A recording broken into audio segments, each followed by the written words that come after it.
afternoon, depending on where you are in the world right now. Thank you for joining the Macarthur Memorial for this special presentation. 2020 marks the 75th anniversary of the use of the atomic bombs and the end of World War II. Like many of you, we were looking forward to gathering together to discuss, debate, and commemorate some of these significant events.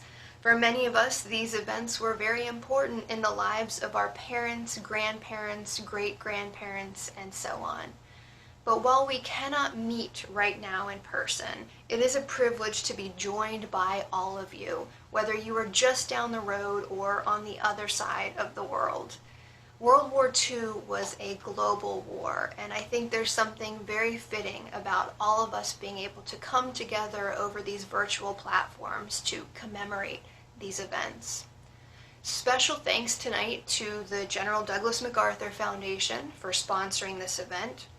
If you'd like to learn more about the foundation or the MacArthur Memorial, please visit our website, www.macarthurmemorial.org. Good evening, everyone. Welcome to the MacArthur Memorial. Tonight's program with Richard Frank was supposed to be here in the MacArthur Theater, but because of the situation around the world, we've had to go to a virtual platform, and we're glad that you joined us. Richard Frank has been around for about 30 years now as one of the great military historians of the United States, starting with his really seminal work on Guadalcanal, and then 1999's Downfall, 2007's MacArthur, and his latest book, Tower of Skulls by W.W. Norton, which has just come out. Tonight we're going to go back to that Downfall book, though, and this is about the end of World War II. Now, over the past 20 years since that book came out, Dr. Frank has done a great deal of work that adds a lot to it. So you're going to hear a lot of things tonight that weren't actually in that book, and we hope you're going to find it just as interesting as we did. We thank you for coming. We hope you'll join us again, but tonight, Richard Frank. I wish to talk to you about the end of what I believe we should call the Asia-Pacific War, not the Pacific War.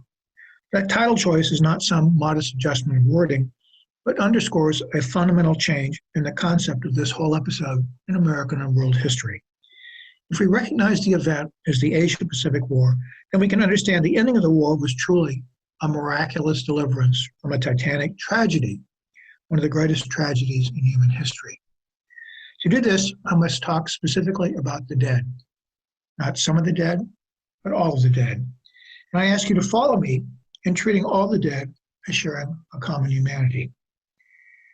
The Asia-Pacific War commenced in July 1937, when Japan attacked China and the Chinese mounted sustained armed resistance to that aggression. It ended 8 years and 2 months later in August of 1945. It was a war of an immense scale, now seldom recognized.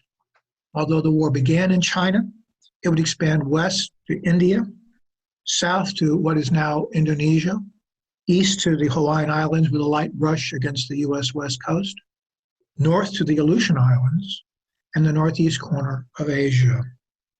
Within that span, in 1937, lived over 1 billion people, at least half the population of the world, which was then about 2.3 billion. At the zenith of Japan's imperial conquests, there were about 516 million people within Japan's control, more than 20% of the world population.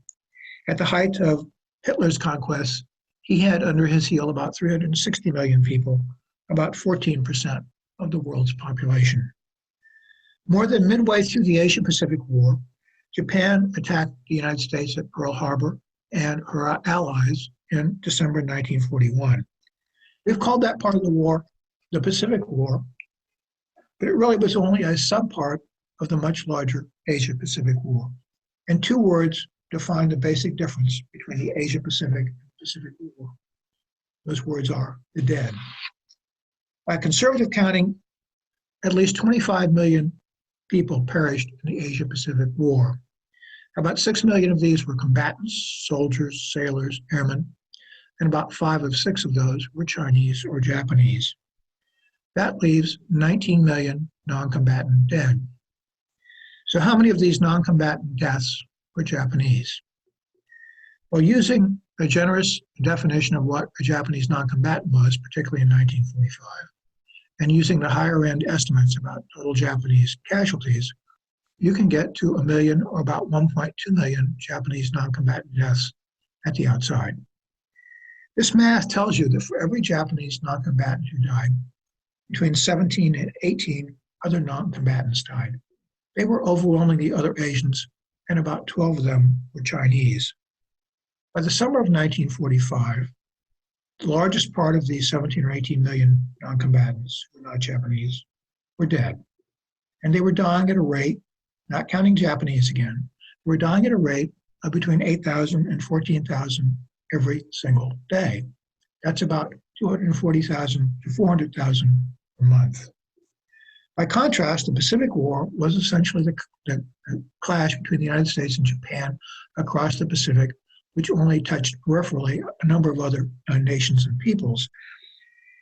It produced at the utmost 3 to 3.5 million dead, although that's probably a serious overstatement, which would be about 12 to 15% of the total dead in the Asia-Pacific War. And the Pacific War framework excludes the death toll of almost all those 17 or 18 million non-combatant dead who are not Japanese, and perversely makes it appear as though the overwhelming majority of the non-combatant dead were Japanese. With these numbers in mind, by the summer of 1945, the Asia-Pacific War ranked high on any scroll of history's greatest human tragedies. The tragedy increased each day, and by far the greatest impact of that tragedy was borne by people who were not Japanese. Now, before we get into the specifics of what happened in 1945, some 75 years ago, we need to have in mind, I think, two critical elements in context. The first, we have to remember that the power to decide when and how the war would end rested in Tokyo. But when we look at the record statecraft of Japan's leadership in 1945, we should be sobered, very sobered. Japan's leadership had managed to array against Japan the world's most populous nation, China, the world's greatest empire, the British Empire and Commonwealth, and the world's most advanced industrial powerhouse, the United States. These three nations alone had about 16 times the population of Japan and economies on a similar scale. Japan could look to one important ally for at least 4 months, Nazi Germany. This regime is usually deemed to be the epitome of evil in modern history, if not all history. It had been pursuing a program of world conquest under a race-based ideology that would have reduced the Japanese to slaves at best, and perhaps exterminated them all. A key part of the explanation for how Japan found herself in such a situation rests in the astonishingly dysfunctional nature of Japan's political and military decision-making system. Now, I don't have time now to go to an extended discussion of this dysfunctional system, but one especially relevant feature needs to be emphasized. Prime Minister Kentaro Suzuki headed the legal government of Japan from April 1945 until the war's end. The real power within that government was exercised by an inner cabinet called by its membership the Big Six. This body comprised 3 current or former admirals and 2 active duty generals. There was just 1 civilian, the foreign minister. Due to Japanese cultural norms, the Big Six could only implement a policy by completely unanimous agreement. Any vote less than 6-0 would stymie any policy, and the military held 5 of those 6 votes. So what was Japan actually seeking as 1945 began? But when they took stock, they recognized that their military situation was indeed dire. The balance was seriously, in fact, almost hopelessly, it seemed, against them. But surrender was an anathema. And they believed they had identified a path to bring the war to an end that they could abide. It was a sequenced 2-step military and political and diplomatic strategy. They called it Ketsugo, or Operation Decisive. As they conceived the strategy, the military component was entirely dominant, because without some military success, they believed they would have no room for negotiation to bring the war to a conclusion that they could abide. The fundamental principle of Japan's military strategy in Ketsugo was that however much material power the Americans had, American morale was brittle. And the first phase of Ketsugo aimed to break American will with either a military victory or at least a very graphic demonstration of how costly fighting would be through the home islands. Then and only then, the Japanese could apprise the situation and determine how far they could press in a negotiated peace. Their detailed plans were chillingly prescient. They depended on the impatient Americans to come and invade the Japanese home islands and not simply stand off and blockade and bombard to end the war. And the Japanese correctly identified where the initial landing would occur in southern Kyushu, the southernmost home island. They deduced that the Americans would hold Okinawa by the midsummer, and that American operation policy was always to mount major operations within range of land-based American fighter aircraft. If the Americans held Okinawa, then the place they would go would be southern Kyushu.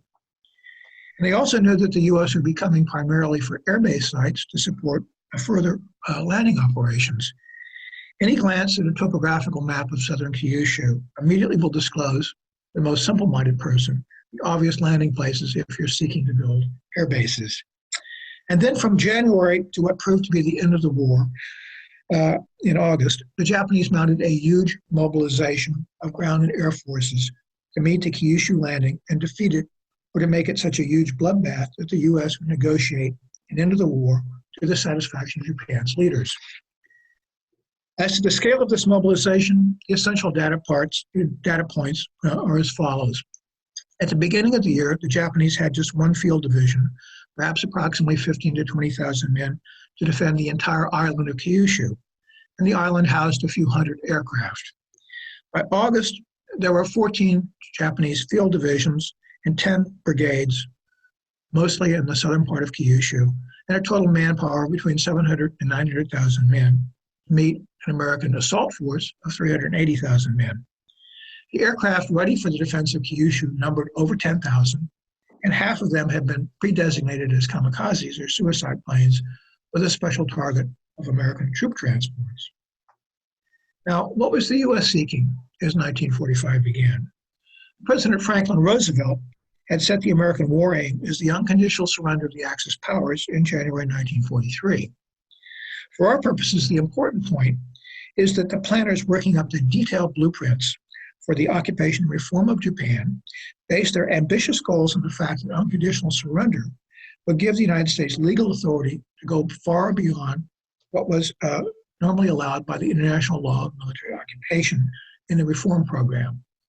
So unconditional surrender, as it would practically be applied against Japan, was a program essentially for peace, not simply a slogan for victory. The duty to devise military strategy to achieve unconditional surrender fell to the Joint Chiefs of Staff. They divided sharply over the issue of time versus casualties. The Army, led by General George C. Marshall, believed that time was the critical element to maintain support of the American people for unconditional surrender. The Army advocated an invasion of the Japanese home islands as the swiftest way to end the war. The Navy was led by Admiral Ernest J. King, and the Navy had literally studied war with Japan for decades. And a fundamental conclusion from all that study was that an invasion of the Japanese home islands would produce politically totally unacceptable casualties. Therefore, the Navy advocated a strategy of bombardment by air and sea and mainly blockade. It cannot be emphasized enough that blockade aimed to ultimately force the surrender of Japan by starving to death millions of Japanese, mostly non-combatants. Given the comparatively much lesser capacity to kill with bombardment, even with the atomic weapons that were available at that time, which were puny compared to what came later, blockade was effectively the most ruthless American strategy that we contemplated to end the war with Japan in 1945. In April 1945, the Joint Chiefs adopted a policy paper setting forth both their strategy and the reasoning behind it. The overall vision was that the U.S. would continue an already ongoing program of bombardment and blockade, which still was in its early stages. And then in November, this would be merged with a two-phase initial invasion of the Japanese home islands. The first phase of this invasion was called Operation Olympic, and it would target southern Kyushu with a projected date of the 1st of November 1944. This, of course, is exactly what the Japanese anticipated. The purpose of Olympic was to seize sea and primarily air bases to support a second invasion, Operation Coronet, tentatively set for the 1st of March 1946. Coronet was aimed at the Tokyo area. In setting forth a rationale for this plan, the Joint Chiefs noted there were two manifest obstacles to achieving and to securing unconditional surrender. The first was that no Japanese government had ever surrendered to a foreign power in the history of Japan. Now, the Joint Chiefs didn't give a specific number, but by Japanese count, that was 2,600 years. The second obstacle was that no Japanese unit had ever surrendered in any skirmish, battle, or campaign of the war. Therefore, the Joint Chiefs concluded that there was no guarantee that the U.S. could obtain a surrender of the Japanese government, or that the Japanese armed forces would entirely comply with the surrender order from the Japanese government. The U.S. would then face the prospect of defeating what was then estimated to be about 5 million Japanese under arms in the home islands, on the Asian continent, and in the Pacific, with such assistance as our allies could provide for a period that was impossible to project. It cannot be emphasized enough that what the Joint Chiefs are identifying here is the true American nightmare in 1945. It was not simply the invasion of Japan. It was the prospect of no organized surrender of the Japanese government and armed forces. Now, a very costly battle had commenced on Iwo Jima in February 1945 that officially ended on March 16th. For the first time in the war, U.S. casualties in dead and wounded exceeded Japanese casualties in Iwo Jima. There were almost 7,000 dead Americans. This was followed by a landing on Okinawa on the 1st of April. President Franklin Roosevelt died on the 12th of April, and Harry S. Truman became president. Part of Truman's daily briefing included updates from Okinawa.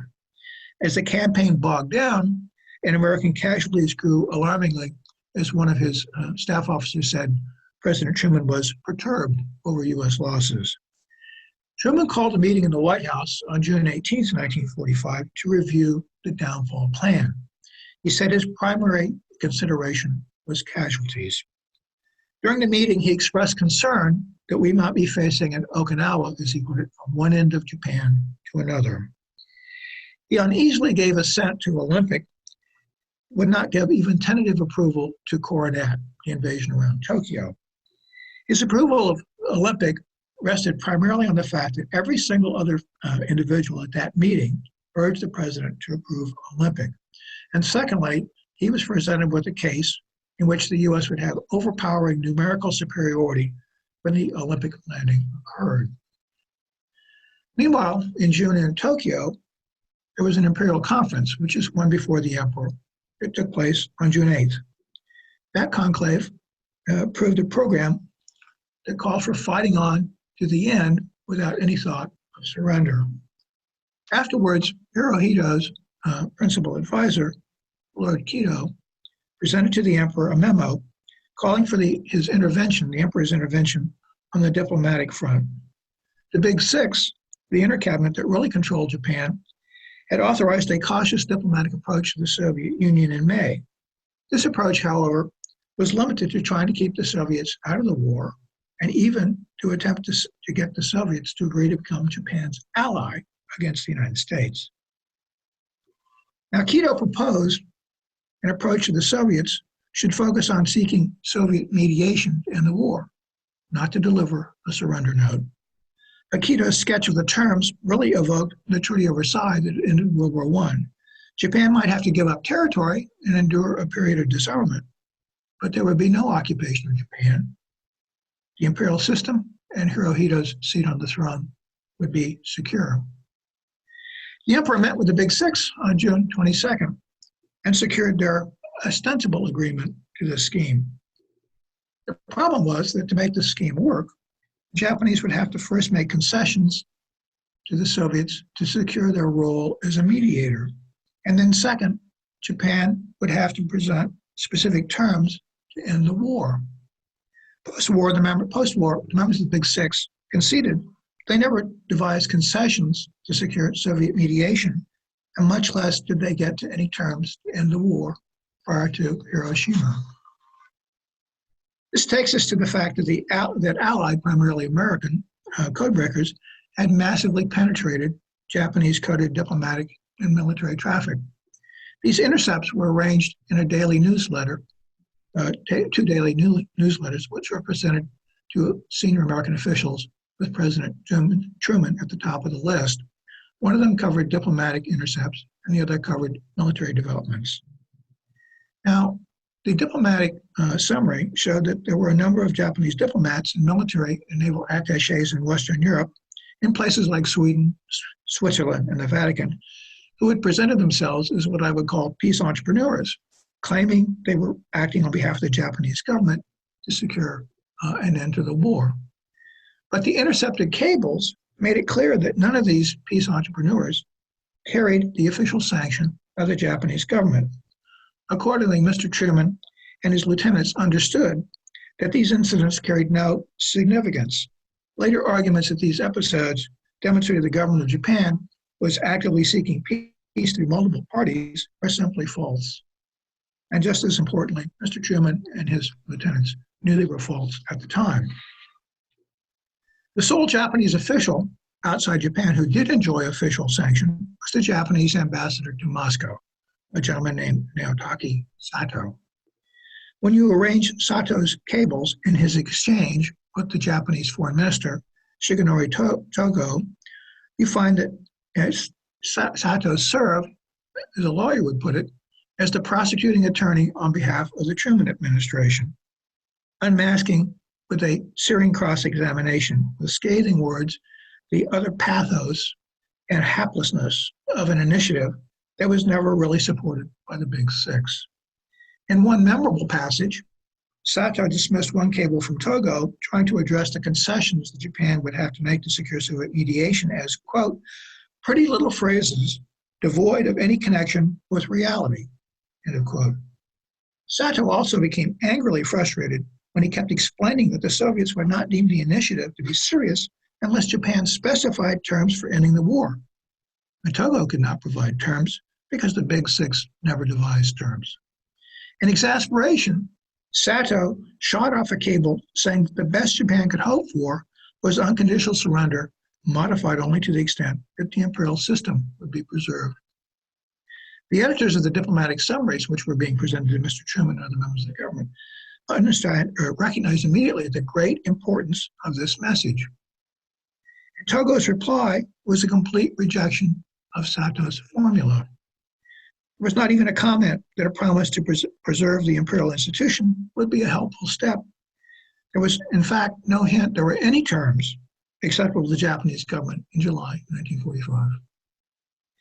The editors were at pains to make the significance of this exchange clear to Truman and others in that summary. It confirmed that just as the Japanese had never devised concessions to secure Soviet mediation, likewise they could not agree on terms to end the war. And though at first Truman had expressed optimism that this initiative signaled some serious Japanese effort to end the war, as he went through the cumulative cables between Sato and Togo, it revealed all too clearly that Japan remained far from peace. Now, overlapping this news was something far worse. Radio intelligence revealed that the last 2 weeks of July and the early days of August, the stupendous Japanese buildup on Kyushu of forces on the ground and in the air to meet the Olympic landings. Here you can take this in with your own eyes on this slide. On the left is what the original plan envisioned, an overpowering U.S. landing force heavily outnumbering the defenders. On the right is the actual situation by August. U.S. forces about to launch into a bloodbath. On July 27th, the daily intelligence brief presented to President Truman and every other senior American leader contained an appendix with an analysis of both the diplomatic and military intercepts and what they showed. And that analysis concluded that Japan was nowhere near peace, that the Japanese militarists were firmly in control, and they were banking on defeating or inflicting huge loss on Olympic. And the military intercepts demonstrated that Olympic looked like it was indeed heading for a bloodbath. So how does the war actually end? Well, the B-29 Enola Gay dropped the first atomic bomb on Hiroshima on the morning of August 6th. Tokyo received word that something truly terrible had occurred in Hiroshima and then monitored President Truman's public announcement that it had been struck by an atomic bomb. The reaction to this news is highly significant. Japan had an atomic bomb program that did not produce a bomb, but it did educate the Japanese leadership that producing fissionable material, which is the stuff that makes an atomic bomb, was a stupendously difficult task.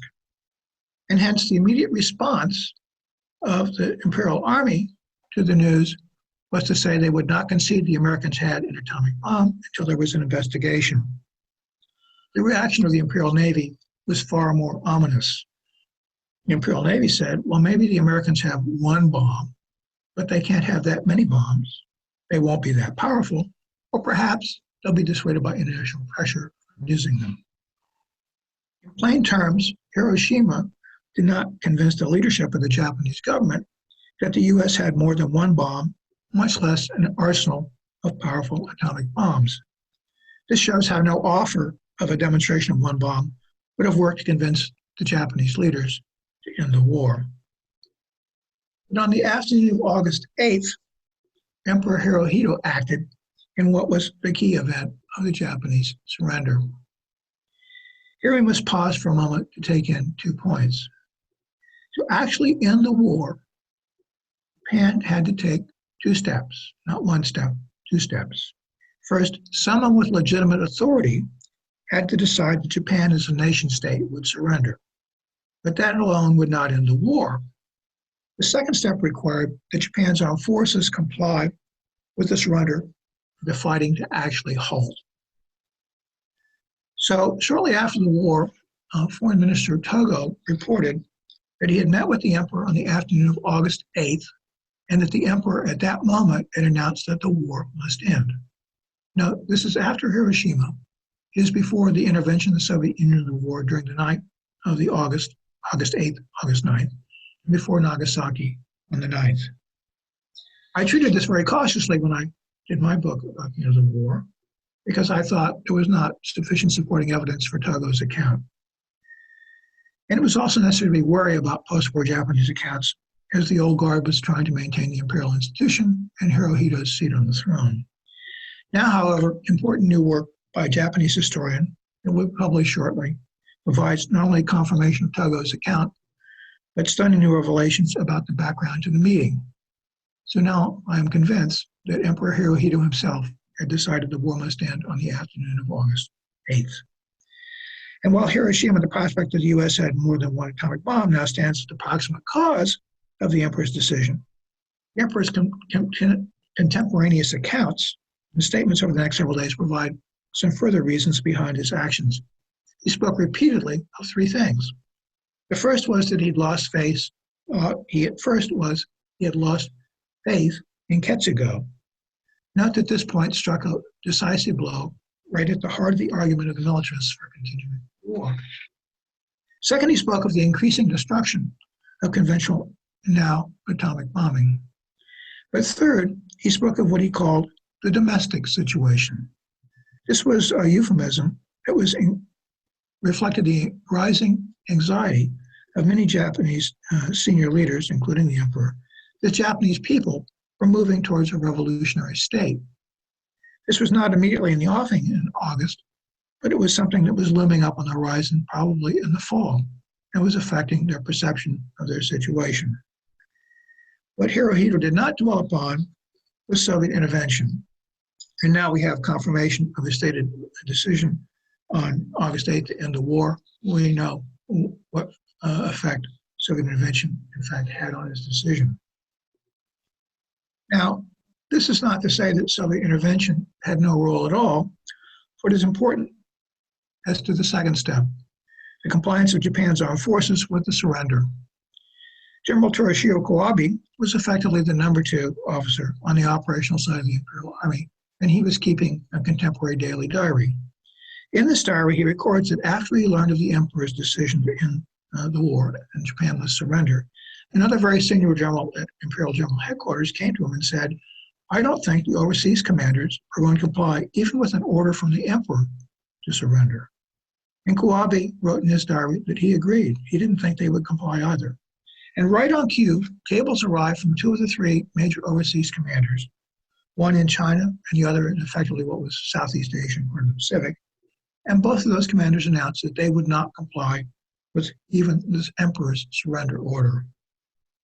Now, a coup d'etat was attempted by some radical middle grade officers in Tokyo on the night of August 14th, 15th. They seized the grounds of the Imperial Palace for a time, for a while before having the uprising crushed. Much ink has been shed about this episode, but it really had very small chance of success. This brings us back to the emperor. At the time he announced his decision to the Big Six that Japan must surrender in the early hours of August 10th, he directed that two proclamations be prepared in his name. One would be his personal broadcast to the Japanese people on August 15th, announcing the end of the war. By the way, in that proclamation, he never used the word surrender.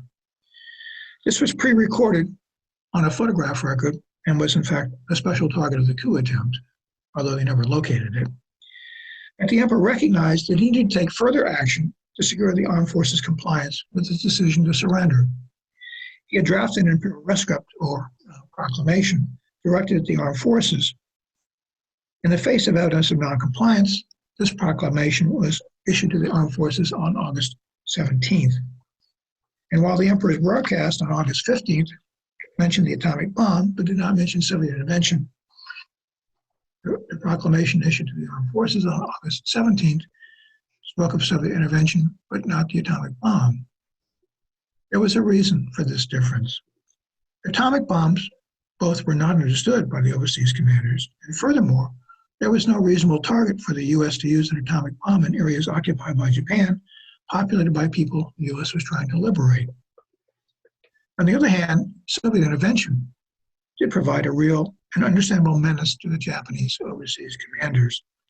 So with the help of imperial princes that the emperor dispatched to express his firm will to end the war, he managed to secure compliance of these overseas commanders, and the fighting end of the war ended.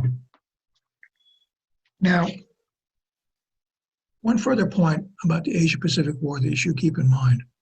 I mentioned earlier that literally half the population of the world lived in that area. Well, that area would go from an area predominated by colonialism to now one of the leading areas of the world with at least 19 independent nations. And the path of all those 19 nations to independence is directly related to these events between 37 and 45. This is not distant history. It is part of the world we live in today. And finally, the Asia-Pacific War ended in the development of and the first testing and use of nuclear weapons. That event alone marked a turning point in human history that even the war in Europe did not equal. Let me finish by taking us back to where we began. This is the title image. Behind the wording was itself another image, and this is that image. When you saw this, I'm sure most of you assumed that this was an image of Hiroshima or Nagasaki, or maybe Tokyo after a fire raid. This is actually an image of Manila after a horrific battle in which Japanese forces killed tens of thousands of Filipinos. The number usually given is 100,000, which is more deaths than were caused by the Nagasaki atomic bomb. This was in February 1945. This image is a reminder of what the Asia-Pacific War was, one of the most titanic tragedies in human history. And we must never forget just how contingent the end of the war was. It took an almost unprecedented action by Emperor Hirohito to compel the Japanese government to surrender, a decision that government never made on its own, and we cannot know whether that government ever would have agreed to surrender. And even after that government complied with the emperor's decision, neither that government nor the emperor could be sure that Japan's armed forces would comply. And the evidence shows just how close run the thing was, the compliance of the Japanese armed forces was with that surrender. And so ended one of the most titanic tragedies in human history in what was seen by those who lived there at that time as a miraculous deliverance. Thank you.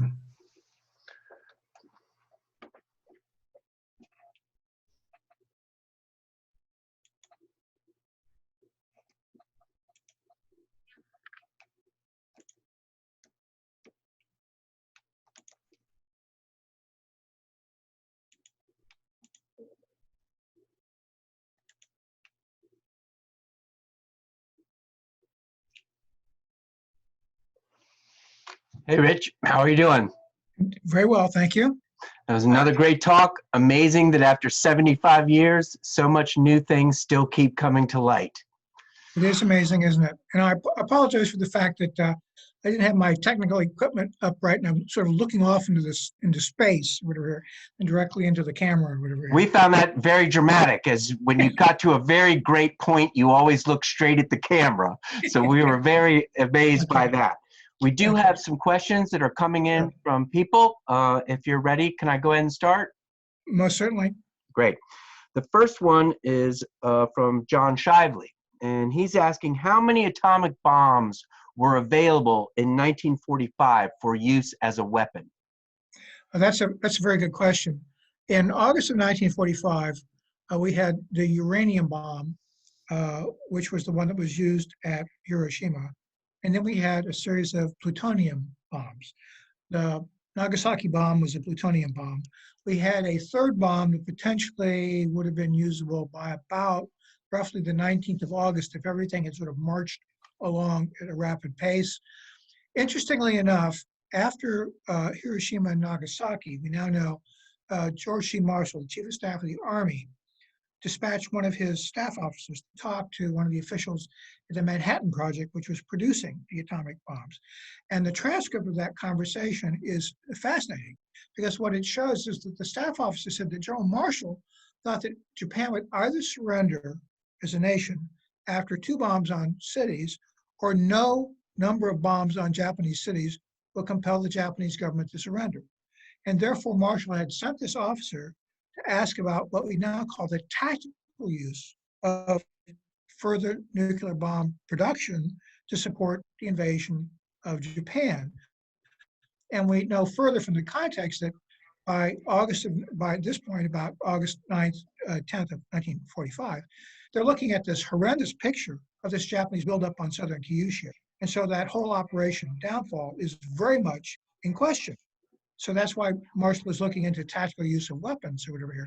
We also know, based on that conversation, that the gentleman from the Manhattan Project was saying that there would be another 7 bombs available by the 1st of November. That's to say, after Nagasaki, 7 more bombs would be available by the 1st of November.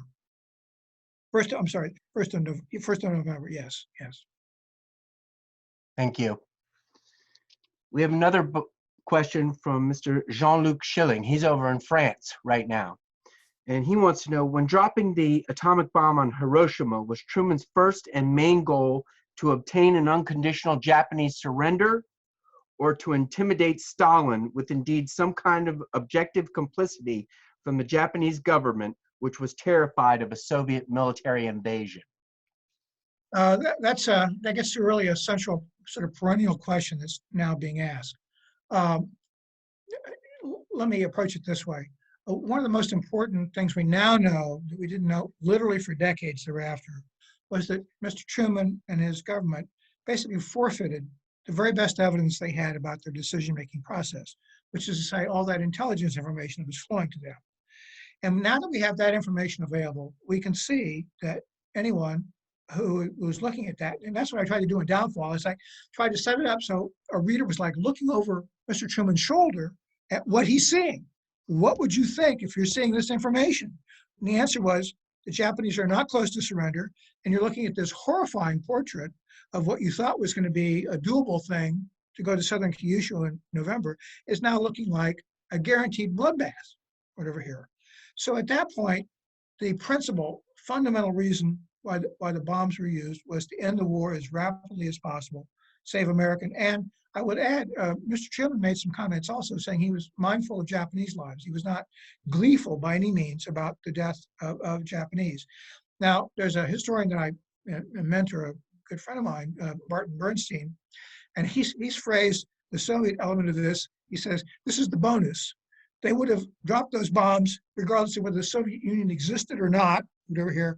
But in the context of what was happening in 1945, we're going to drop the bombs anyway. And oh, by the way, this may help us diplomatically with the Soviet Union. But it was not a fundamental driving reason for dropping the bombs. In fact, I find it hard to believe that anyone who conceivably could have been president at that point in August of 1945, and you're looking at this spectrum from basically James Burns and to Henry Wallace, looking at the same evidence that Jim was looking at, would not have made the same decision to go ahead and use the bombs. I mean, it's absolutely horrendous event. And in retrospect, we can say, could he, would have, should have, preferred, whatever. But at the moment, the time to end the war, to stop the bloodletting, and we can get more into that as I talked about. You have to understand that this war was not just simply a question of deaths of Japanese or Japanese non-combatants. It's a horrendous bloodbath all across Asia. Wow. Wow. Thank you. Thank you. We also have another question from Peter Dunn. He's down in Australia tonight. Who told General Macarthur about the upcoming first atomic bomb to be dropped on Japan, and what date was that? Like how close to the event itself did Macarthur find out about this? Well, let me answer it this way. First of all, Admiral Nimitz, who was the other senior commander of the Pacific, he was in charge of the forces there in the Mariana Islands, which were where the bases were for the B-29. So Nimitz was briefed on that and what had to be done with respect to getting the bases ready for the bombs early in 1945. General Macarthur had no need to know. General Macarthur wouldn't have told you that, but that was in fact the way the rest of the government looked at it. And he was not briefed on it until very, very late in the process. I've forgotten the exact date, but I think we're into August of 1945 before he's finally told about it or whatever here. So that was how close held that information was. And that sort of segues into something else. One of the other things you have to understand about the atomic bombs was that pervasive in all the discussion and all the back and forth about this was there was no complete confidence the bombs would work, or that more than one bomb might be a dud, or whatever here. This is a very, very important issue with respect to consideration of bombs. I mean, it had never been done before, right? So there was no guarantee. It's a very complex process to fission more material and to make a bomb and to have the bomb work. Very complex issues. So everyone was right to the end until we tested in July. There was no confidence at the top levels that for sure this weapon was going to work. And famously, President Roosevelt and President Truman's chief of staff, William Leahy, kept insisting it would never work because he was an expert in explosives. He kept saying that it ain't going to work or whatever. So no one was counting on the bombs absolutely working until you got very, very late in the process. And even afterwards, I mentioned that discussion with the Manhattan official. And the only safety issue they talked about there was not potential exposure of American troops to radiation from bombs. It was, what do you do if you drop one of these bombs and it does not go off? You tell everybody to walk very softly across the soil of Japan? Or what do you do to deal with the prospect that there's this dud atomic bomb sitting where we want to go? Excellent. Thank you. We have another one that's coming in. Do we know what the total count of casualties of the bombs in Hiroshima and Nagasaki together? I think you answered that when you talked about the Battle of Manila, but do you have an exact number? It's an important and critical question. It's one for which there has never been an absolutely convincing total answer. The problem basically goes to 2 points. The first of which was that we really don't know with complete certainty how many human beings were in Hiroshima or Nagasaki on the day the bombs were dropped.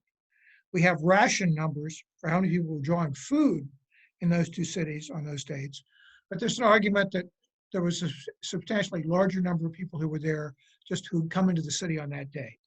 And secondly, the problem was that after the war, when the first attempts were made to sort of do a count of the survivors early in, like as early as 1950, the problem was there was already in Japan a stigma attached to individuals who'd been in Hiroshima or Nagasaki, that they were impure, unclean.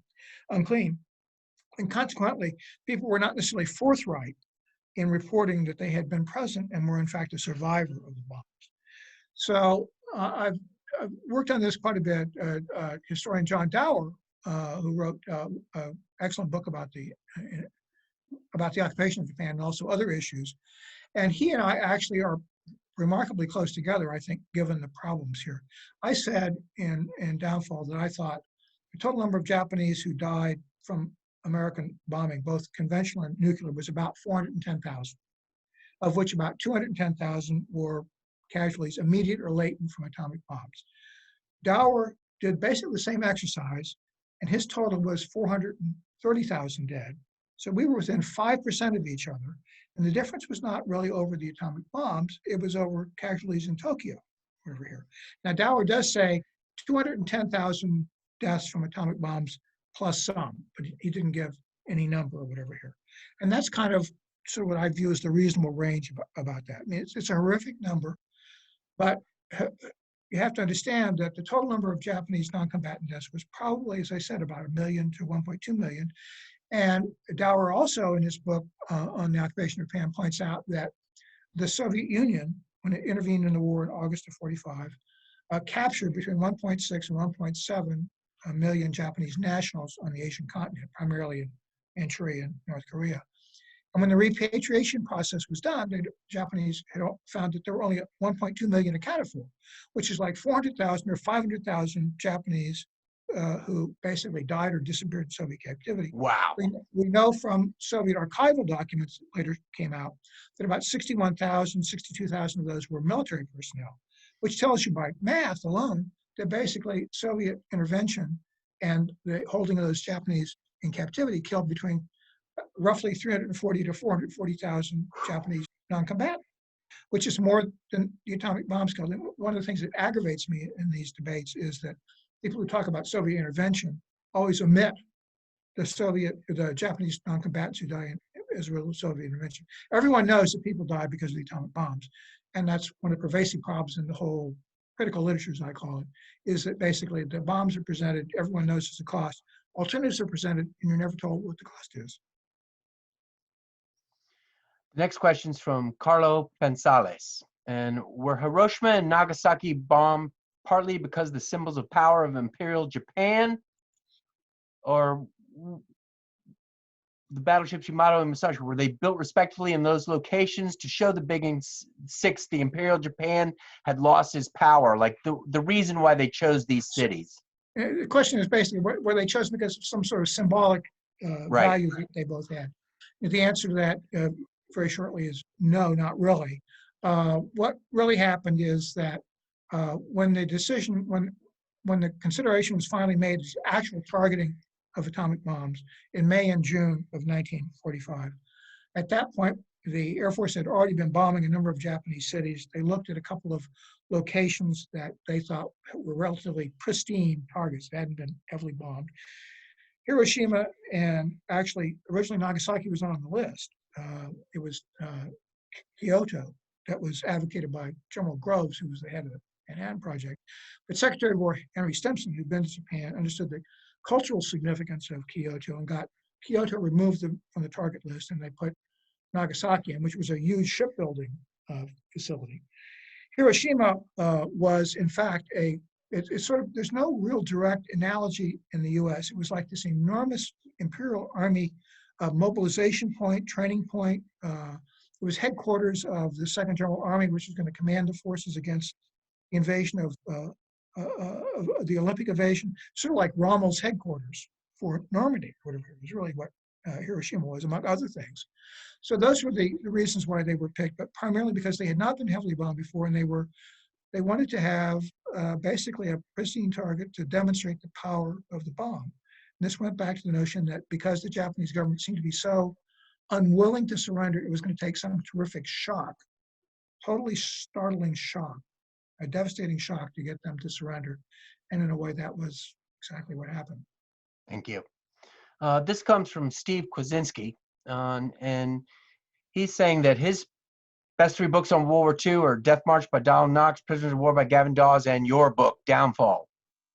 But he wants to know, do you have a date in your mind of when World War II began in the Pacific? And was MacArthur right in allowing the Emperor of Japan to avoid war crimes? So it's basically two questions. Two in one. Okay. Well, first of all, let me comment that he's a man of exquisite taste, as I would say, or whatever here.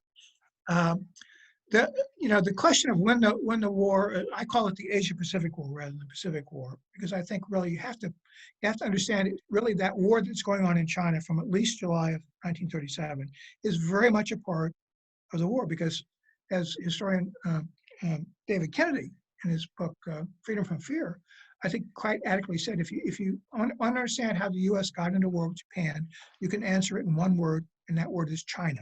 That's really what it's all about, particularly in 1941. So the war, in my view, is properly viewed as starting in July of 37 in China with sustained combat. I mean, there's huge casualties in China. I mean, you're going to have about 15 million Chinese are going to die. About 3 million of them are combatants, about 12 million are non-combatants. Almost 8 million of them have already died by the time of Pearl Harbor. And there's, the death tolls, if you look at all these other Asian nations, are just astonishing over here. And that's also ties in a way to, okay, what should we have done with Emperor Hirohito? And I've spent a lot of time with this.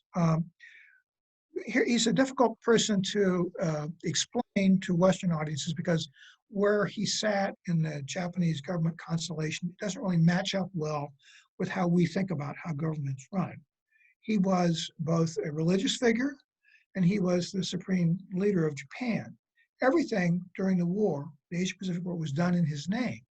But in fact, because they wanted him as a tremendous symbol, he was basically kept isolated from direct participation in policy, maintained this aura of infallibility, as it were, over here.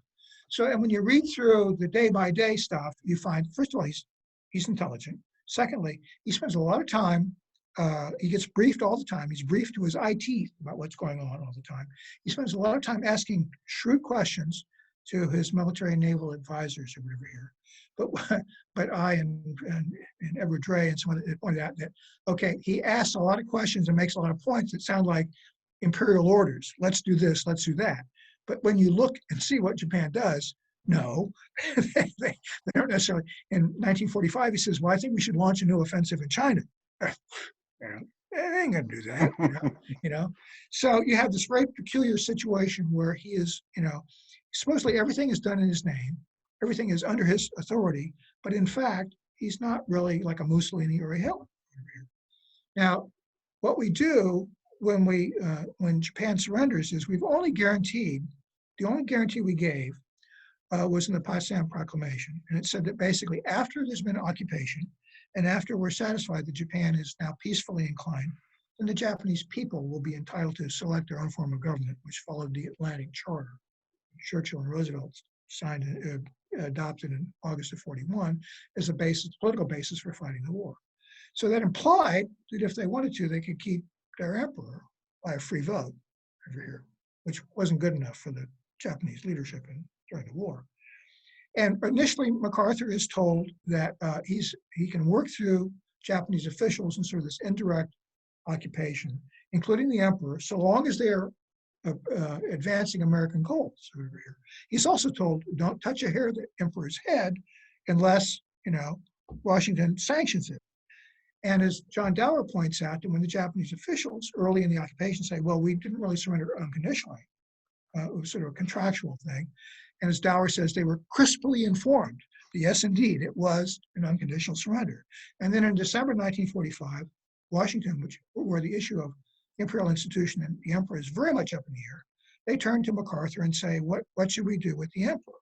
Okay. A couple of things have happened by that point. First of all, MacArthur has his own ideas about how to run the occupation, in which there's a big role for the emperor, this wedge theory.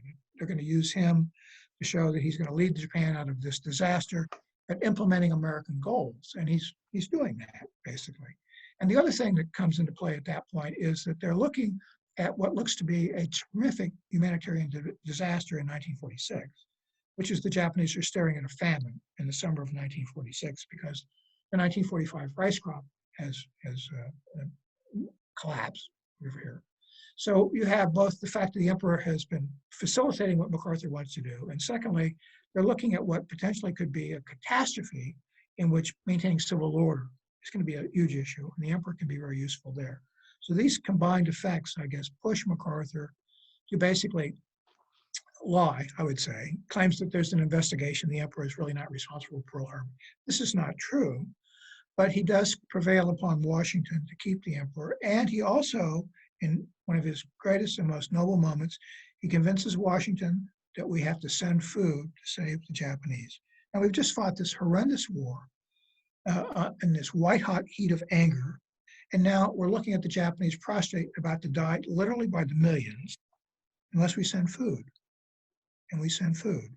We feed 18 million Japanese non-combatants in July, 20 million in August of 1946, 15 million in September of 1946. We feed almost the entire population of Tokyo, which is about 2.5 million, in July and August of 1946. The occupation authorities figure that we save 11 million Japanese lives with that food. Now, the total number of Japanese who died in the whole Asia-Pacific War over 8 years is about 3 million, maybe 3.2 million at most. So our food saves literally more than 3 times as many Japanese as died in the whole Asia-Pacific War. And the emperor plays an important role in that. Now, in my view, with the benefit of distant hindsight, we should have kept the emperor for about 2 years, then forced him to abdicate and accept war responsibility. And that would have saved a lot of problems we have now. That's the one big mistake I think we really made in handling the emperor. Thank you. This one's from David Smolar, and he said it was excellent talk. He said his local paper in Los Angeles recognized the 75th anniversary of Hiroshima with a piece by Gar Alperovitz. And he's saying you, Herbert Bix, Hasegawa, Max Hastings have all demolished that argument during the past several decades. And he's wondering why the Alperovitz argument retains currency as a believable explanation of the bomb, using it to influence the Soviets. Right. Yeah, it's an interesting question.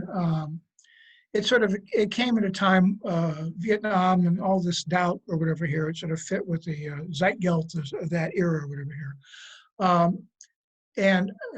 I know Dr. Alperovitz, and he's a very bright guy. I think he's a zealot over here, and zealots have difficulty sorting out what they want to believe and what the facts are or whatever here. And I think, as your questioner says, a lot of the other people who've written about this, we don't agree with Alperovitz, to say the least. One of the points I would underscore, though, and it really was driven home to me, I was sitting at a conference, and there was a historian from the People's Republic of China there. And the presentation was made that's very much along the lines of Alperovitz and it was all done to the Soviets.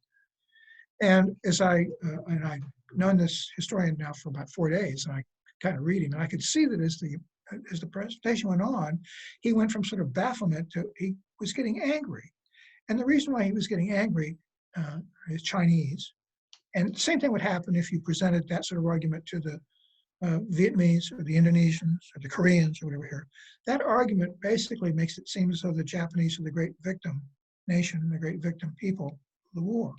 And this drives other Asians who have any knowledge about what that war was like to absolutely, they become extremely angry at the notion, not that we shouldn't recognize the deaths of Japanese, but that the argument basically treats all these other deaths as basically not sharing a common humanity with us. And that's one of the things I'm doing now with the trilogy. I'd like to restore to the notion that basically we count all the dead, the Japanese certainly, but all the other dead, and understand just exactly how horrific the war really was.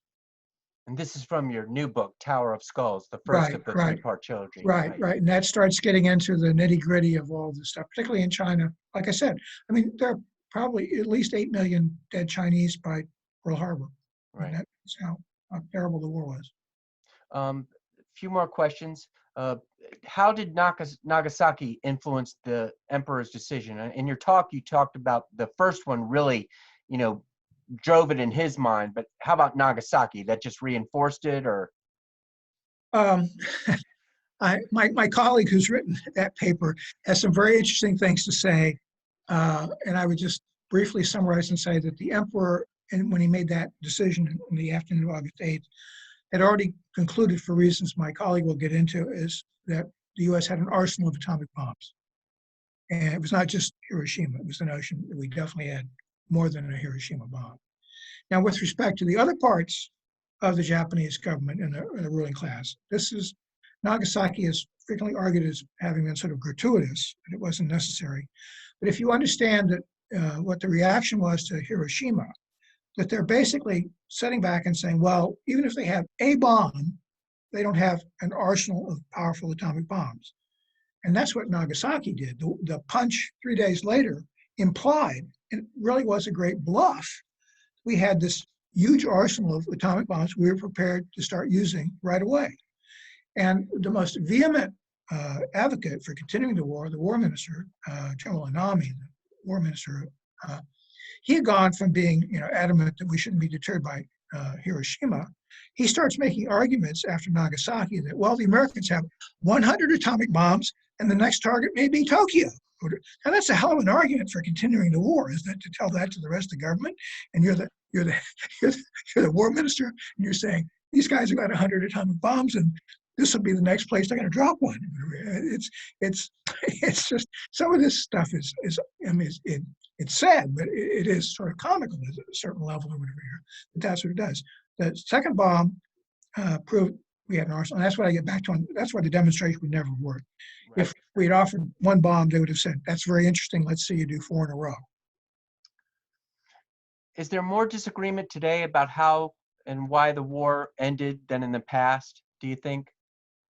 That's a hard question to judge. Actually, one of my colleagues I work with at the World War II Museum, I hate to mention it, the World War II Museum in New Orleans, but he's a teacher at one of the top colleges in the U.S., and he was commenting to me just this last year. He said it's interesting that he's watched students now over several decades.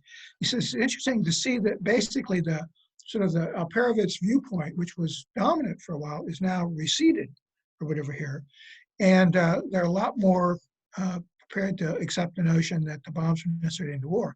And the most fascinating story he told me was that after they had done their session that went over the end of the war on the bombs, this student from China comes up to him and says, we don't teach about the atomic bombs the same way in China as you do here. In China, when we teach about the atomic bombs, the whole class gets up and applauds. Wow. This is an interesting one, and someone who was definitely very much listening to your talk.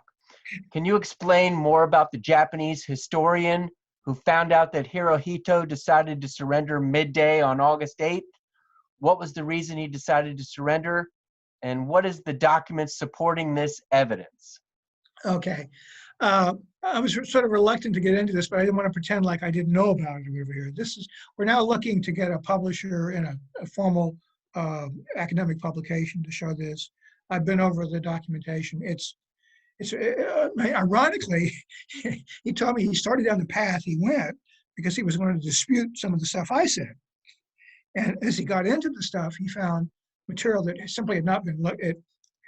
It's a complicated story, but basically when you're dealing with the Japanese archives or whatever here, it's not like they've been free and open from 1945 on. And there's a very important group of records dealing with the Imperial household that he got into. It had basically this key evidence. And I would emphasize that there's more than just that one meeting in this discussion of his. That's really quite striking as to how, because he convinced me. I mean, I didn't use that story from Togo originally just because I found it congenial. I didn't use it because I didn't find it convincing, because I didn't think it had support. And now I believe it really is well supported, and now I believe it's true. So I couldn't see not mentioning it, but if you simply stand by, I hope within a few months, I would hope, we're going to have the thing published in an English language publication, hopefully here in the States, or certainly in Europe. Now, several op-ed writers have noted, in fact, 7 of America's 8 5-star officers in 1945 said that the bombs were either military unnecessary or morally reprehensible. Is this statement true, and is it taken out of context? Yeah, that's an interesting component of the whole dispute. The fact is that prior to Hiroshima, we have no documentary evidence that any of those officers ever said or communicated to Mr. Truman and not to use the bomb at the time. General Marshall did go on record as saying he wanted to make sure that the bomb was dropped on an arsenal at Kokura rather than a city. And interestingly enough, he's the only one who post-war never made some claim about how he opposed the use of the bomb. That's number one. Number two, all of the Navy officers who made that comment, not one of them said they were opposed to the blockade of Japan. And the blockade of Japan was aimed at killing millions of Japanese combatants. So the people who point to those kinds of statements, like from Admiral William Leahy, the Truman's chief of staff, who later said that the bombs were barbaric, okay, well, he's entitled to give that opinion after the war, as he did. But the fact is, I couldn't find any statement from Admiral Leahy who found it objectionable that we were going to starve to death millions of Japanese. And the Air Force types also believed that basically they keep firebombing and other bombing of Japanese cities, and that would end the war. The problem with all those statements about how the war would have ended without the atomic bombs is they conveniently don't tell you what the cost of the alternatives were. That's the key thing to remember about all these. Well, we could have ended the war without atomic bombs. Well, what's the cost of that? You'll notice that when they present those arguments, they don't tell you that, well, we really intend, instead of killing 210,000 people with atomic bombs, we'd like to kill multiple millions from starvation. Or we want to kill multiple hundreds of thousands from bombing and starvation to end the war over here. There was active talk about using poison gas against the Japanese. I mean, for God's sake, when you look at all the things that were on the table in 1945, I think Secretary of the War, Henry Stimson, had a nice phrase he used in an article. He said it was the least abhorrent choice. There was no good, clean, easy, obvious choice. Everything had costs. Some of them just had more costs than others, and the atomic bombs had less costs than almost any of the other alternatives I can think of. There's another question that's related to the blockade question that you're talking about. And were any estimates ever made of Japanese and Allied deaths potentially that might have been caused by that blockade from, say, 6 months to 12 months after the blockade? Like, did they ever do any kind of estimates of how many people could have died? Yeah, well, it's an interesting point. I get into this in Downfall because there's another twist to this whole thing, and that's that in August of 1945, we had a quick study made of the effects of strategic bombing in Germany to get some lessons to be applied against Japan. And so the two big lessons about what had been effective versus what had been ineffective against Germany were that, number one, knocking out their oil, and number two, knocking out their transportation, especially their rail system, had been crucial and effective targets. So those two lessons are brought back to the Pacific, and there's this new targeting directive that's issued on the 13th of August, 45, which gets lost in all the dust of the end of the war or whatever here. But what those new targeting directives provided was that bombing campaigns can be prioritizing the rail system. Now, the reason why this is so incredibly ominous for the Japanese is because the Japanese population is concentrated in the southern or western half of Honshu. Literally, about 48% of the total population of Japan. If you drew a line across Honshu, just north of Tokyo, south and west of that would be literally half the population, this tremendous food deficit area. The food was grown outside that, northern Honshu, Kyushu, some from Hokkaido or whatever here. And normally, the Japanese transportation system, unique among industrial nations, was based upon shipping. It was take whatever you had to the nearest ship port, put it on some sort of typically small freighter, and move it by sea around to the nearest port near your destination. Well, we've wiped out the shipping. So what's left to move bulk commodities like tons of rice? The rail system. And what are we going to knock out with our air attacks? The rail system over here. And the Japanese rice crop collapses in 1945. So you would have a combination of no rice and no way to move the rice that you do have from places where it's being grown to places where it's needed. So what we're looking at in 1946, when they're facing this famine, as I said, I mean, we're feeding all these Japanese people. Well, if they don't get fed, is it 11 million dead? No one specifically worked out what happens to the Japanese people if we knock out the rail system. But clearly, it's very ominous. And this may have been in the background of one of the famous statements that's sometimes cited about how the Japanese would surrender by the 1st of November in the strategic bombing survey. This may have been what Nitze, the guy who wrote that may have been what he really was thinking about, but he didn't want to confess it. What this was really all about was starving to death millions of Japanese. Wow. Yes. One of our final questions. Japan killed thousands of Chinese following the Doolittle bombing. Did Japan carry out any such retribution after Hiroshima or Nagasaki? To the best of my knowledge, no, there was no direct parallel to what happened after the Doolittle raid. One of the things, and certainly in the trilogy I'm working on now, which the first volume, Tower of Skulls, is just out, is what you have to understand. The rape of Nanjing, of course, has become infamous as a specific example of that. And those who have knowledge, like our questioner did, the tremendous savagery of the retribution after the Doolittle raid was another big epic episode of slaughter or whatever here. But just the day-to-day conduct of the Imperial Army across China and the death tolls that are being run up, normally in small numbers, not killing 100,000 people at one time, but just sweeping over areas and just slaughtering Chinese non-combatants. One of the things I talk about in Tower of Skulls, which I had not known about, was that one of the effects of Japan's war in China was to produce this enormous toll of refugees fleeing in terror ahead of the Japanese army.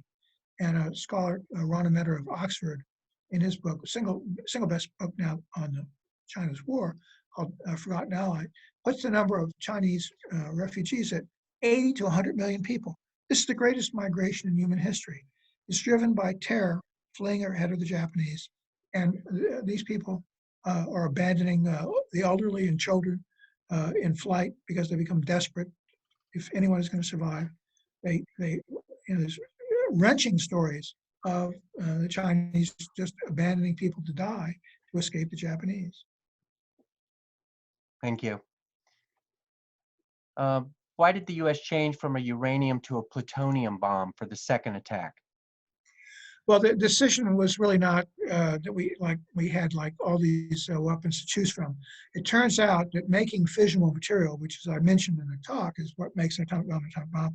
There were two methods that we settled on that we were using, and one was to pursue creating this uranium-based fissionable bomb. But the process of producing that uranium material, fissionable material, was much more difficult, much longer, much more complex, and produced a whole lot less than the plutonium bombs. So we had the one uranium bomb we used at Hiroshima. We would have had probably a second somewhere, maybe December of 45, maybe early 46 or whatever here. But the main pipeline of bombs after Hiroshima was the plutonium bombs. Thank you. Now, if the war had continued, would not other operations outside of Japan have continued? For example, the British were prepared to execute Operation Zipper, the liberation of Malaya, Operation Mailfish of Singapore. How many tens of thousands do you think would have died in these operations outside of the Japanese home islands? Well, that's an interesting question, because Zipper in particular, we now know from, after the Japanese put their cards on the table after the war, that Zipper was not looking like a walkover item, It indeed also may have been basically much, much more costly, on the order of an Iwo Jima or an Okinawa, which would hardly commend the invasion of Japan over here. All these operations, when you crunch the numbers, I think Dower in his Embracing Defeat talks about this. In that last year of the war in the Pacific, I think he has something close to 70% of all U.S. casualties occur in that last year. And I know that overall, one stat I do know for a fact is that between the 1st of June 1944 and the end of May 1945, about 64% of all American combat deaths occur in that 1 year span. It's not spread out over 3+ years. It's all concentrated in that period over here. About half the total Marine Corps fatalities for the whole war occur between the beginning of Iwo Jima and the end of Okinawa over here.